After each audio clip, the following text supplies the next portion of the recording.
Hey guys, it's Ted Bogert. We are back with the TED Show. This is a repeat, not really. We tried so desperately to get online yesterday, and I'm so excited we were able to make it happen today. I am honored to have Professor M.S. Rao, or Professor Rao, on the show today. We're going to talk about secrets to achieve your financial freedom. Of course, real estate investments are in there, but he's got so much about leadership and light and doing good in the world and how you can impact the world. And so I'm very, very honored and humbled to have you on. Professor, welcome. Thank you, Ted, for having me on your show. Hello, listeners. I'm speaking from India. Yes, and he has been kind enough. It's 9.5 hours difference there or something. Woo! So thank you for being patient. But your story, I feel like, and the message that you put out into the world is so important. So we're going to take a deep dive into that. But first, tell them a little bit about you, your history, your origin. They like to know the journey. Thank you. Thank you. I was born in a poor family, and I was born in a toxic family and grew up in a toxic environment. And my father had a tea stall, and I was supporting my father in a tea stall, and I used to go to school. And my childhood was very painful and full of struggles and sufferings. My father was an alcoholic and a litigant. My mother is a naysayer. So that's the kind of family I grew up. At the age of 18, I joined the Indian Air Force, that is Indian military, to serve my nation and to support my parents financially. And after I joined the Indian Air Force when I was 8 years old, I acquired several qualifications. At the time of joining the Indian Air Force, I dropped out from college to support my parents. And after I joined the military life was very tough. Morning 4 o'clock I have to get up, and night 10 o'clock I had to sleep.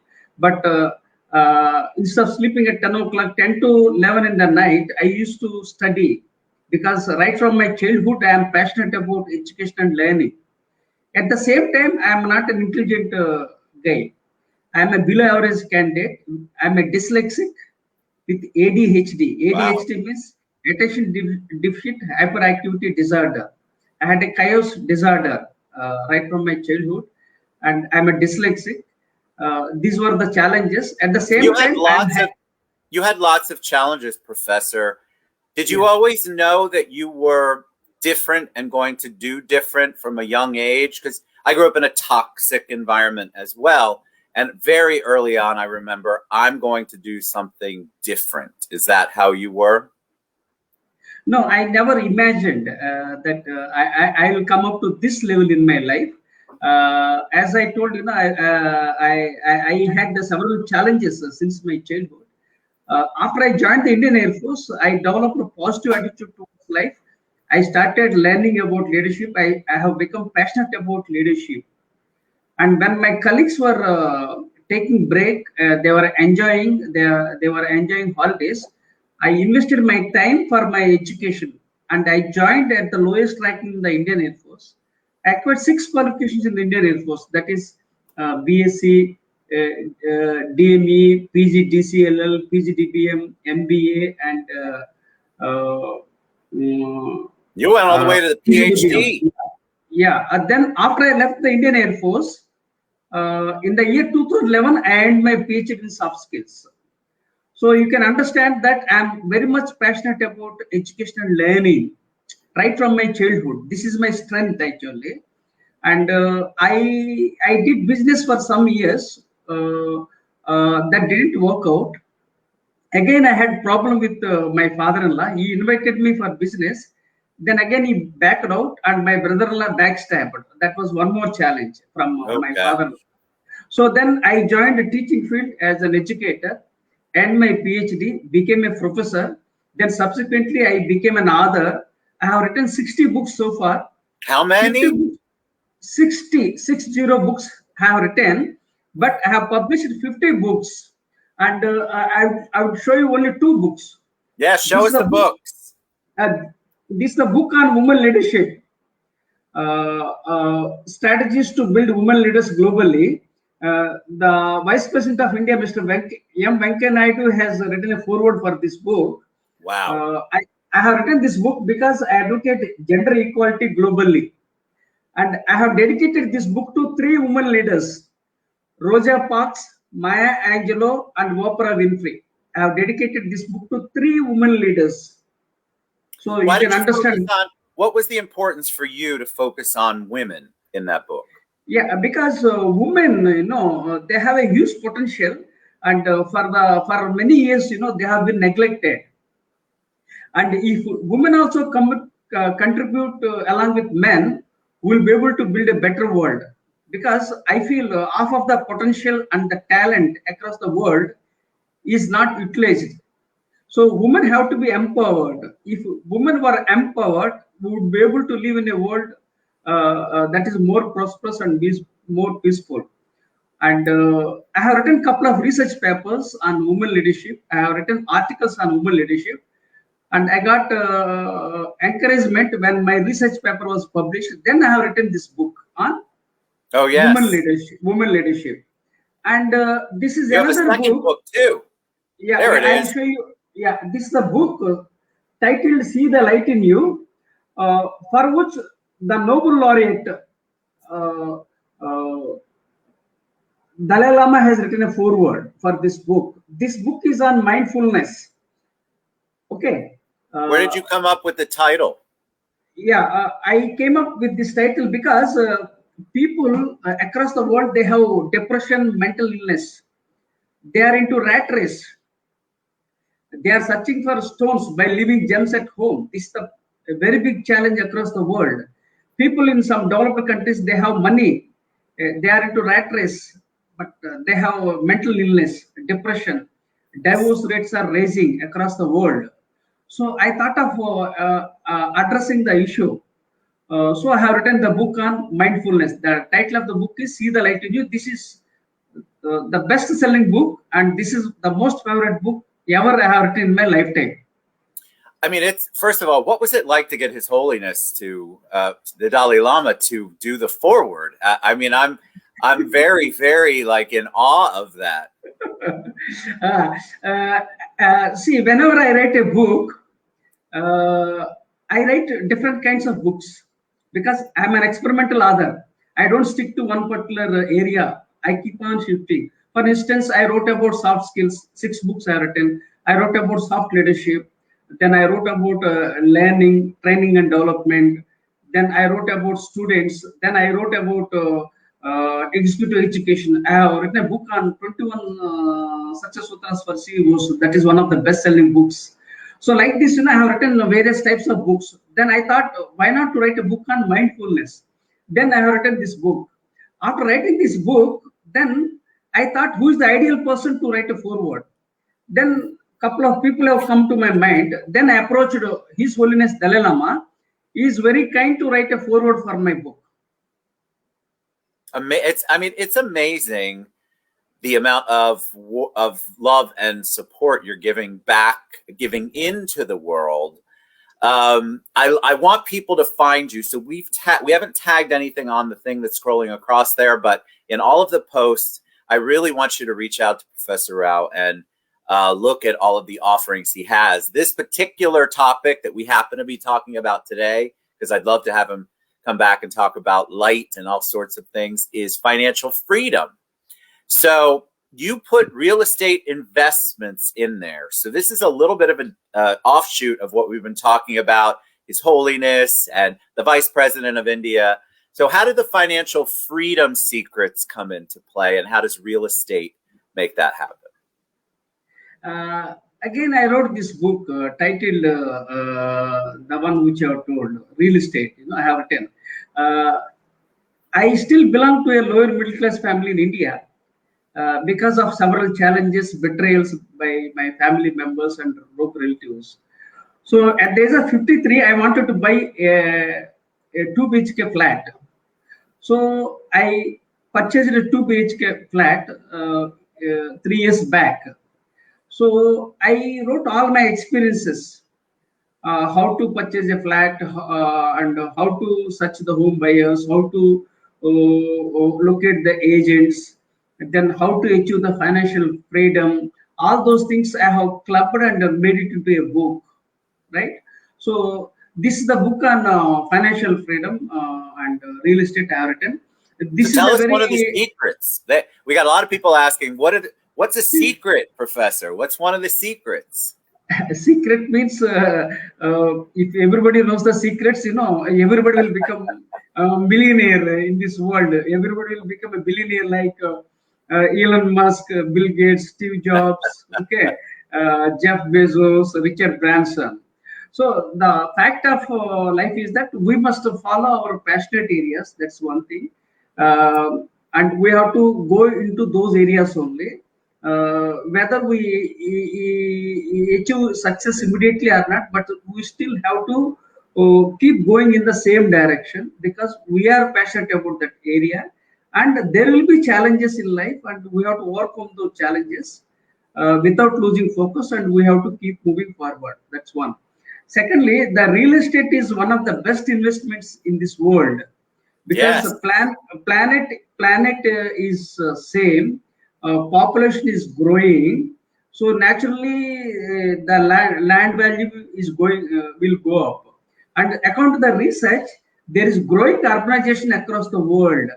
People are migrating from villages to cities, so the real estate will boom and the land prices will shoot up, and there is a huge potential for real estate business apart from healthcare and technology, other areas. So I feel real estate is still one of the best options to strike rich, provided you take right care. If you can search the potential areas, underdeveloped areas, if you can identify those areas which are unknown to others, which are likely to shoot up, which are likely to grow, if you can spot that, if you have that business acumen and find out the locations and purchase some lands, then you'll be able to make big and you can strike rich in real estate business.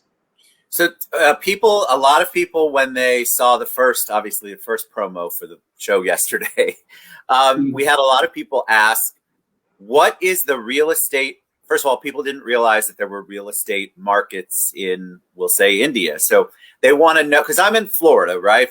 We're crazy. Our business is insane. It's a booming business, thank God, right now. What's that like in your country? Real estate in India is not very much organized. There are several legal challenges, and due to lack of literacy, the real estate agents are not well educated. They are not well informed. Things are not properly organized. So, real estate business in India is booming, but it has got several litigations, land litigations. And that too, India is a country, a very complex country with different cultures, communities, and with being the second largest populated country in the world. So definitely, it's a big challenge for India to overcome all those challenges. We have challenges with agents. We have challenges with litigation in the lands. These are all the challenges we find in India. Unlike developed countries, in developed countries, things are well organized and well streamlined. Whereas in India, still they are to be streamlined. So it takes time for Indian real estate market to get streamlined. And also government funding is required, government support is required. Some of the Indian entrepreneurs, they have fire in their belly, they are doing good. But again, sometimes the external challenges like COVID-19 has thrown things out of gear. Real estate market was literally out of gear. Not only real estate, all the sectors were literally thrown out of gear due to the global pandemic. Now things are getting back to that track. Yes. In the post-COVID scenario. Hopefully, India will overcome the challenges and make real estate well organized and well streamlined, so that the buyers can buy their flats peacefully without any legal challenges. fascinating how markets and countries do things or are experiencing different things. I have to ask because of the list. I don't do a lot of research when a guest comes on, but I did read through so much of what you do and have done. So my question to you is, what do you do to regroup, to refuel, to recharge? You're giving, you're talking, you're speaking, you're educating, you're writing. But what do you personally do? Do you meditate, prayer? Do you exercise? People like to know how somebody this much energy recharges themselves. It's a great question. Nobody has asked me so far, how do I charge myself? See, I told you, I came from toxic family, toxic background. So many people have betrayed me. So my life has been a painful journey so far. But I am able to overcome all these challenges because I am a fitness freak. I take care of my health. I'm very positive by attitude, and I keep inspiring the people. I get up morning 4 o'clock and I sleep in the night around 10 o'clock.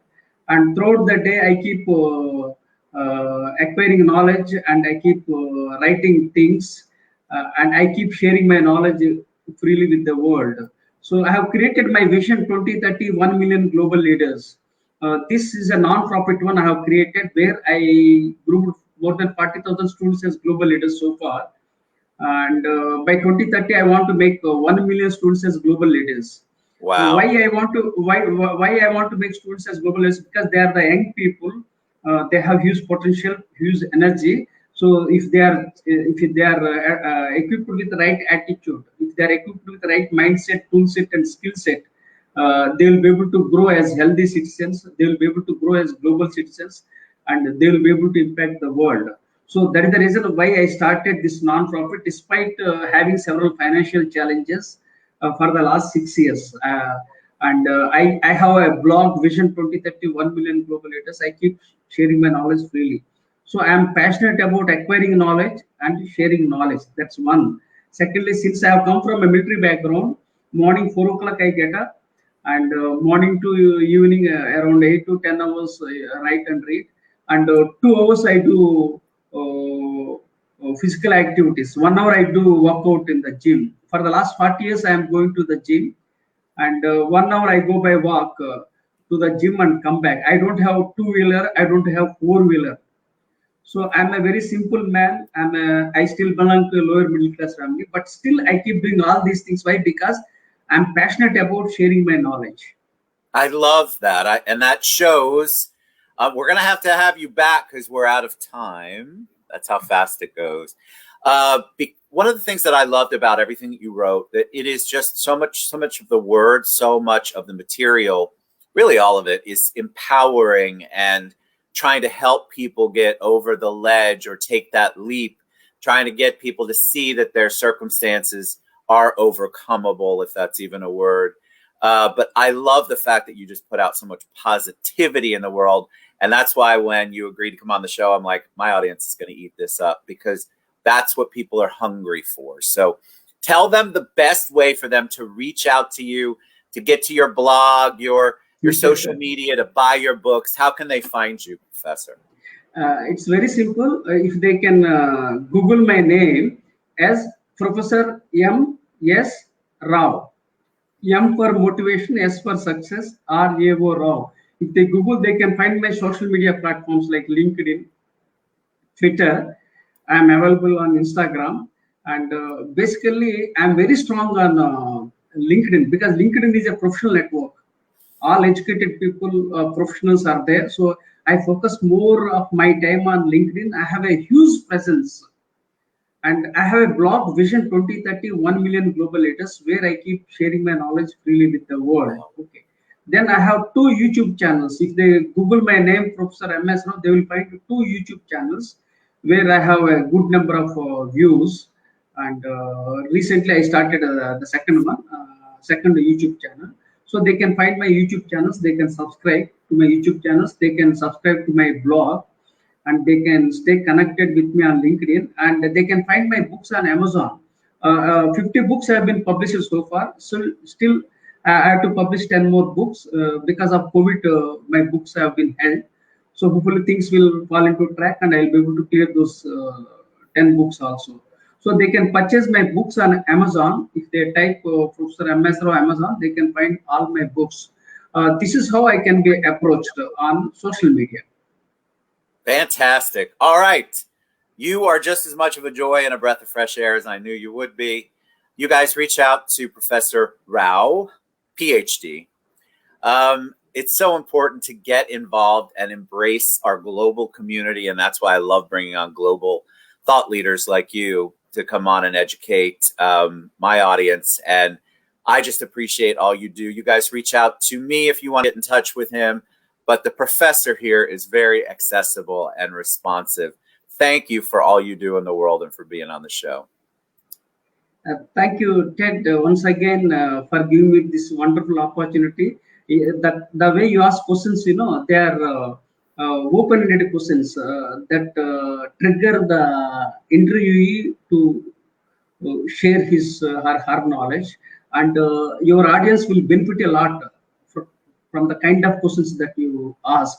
Thanks. And above all, I appreciate your passion to bring out the best from the guests in order to give it to your audience. So I express my gratitude to you for giving me this opportunity. Thank you. It was all my pleasure. All right, Professor M.S. Rao, you guys reach out to him, reach out to me. Let's support our global thought leaders. You guys know that you're all hungry for these kind of tidbits and insights. You were a joy. Thank you for coming on. Guys, we will see you back soon. Have a great day.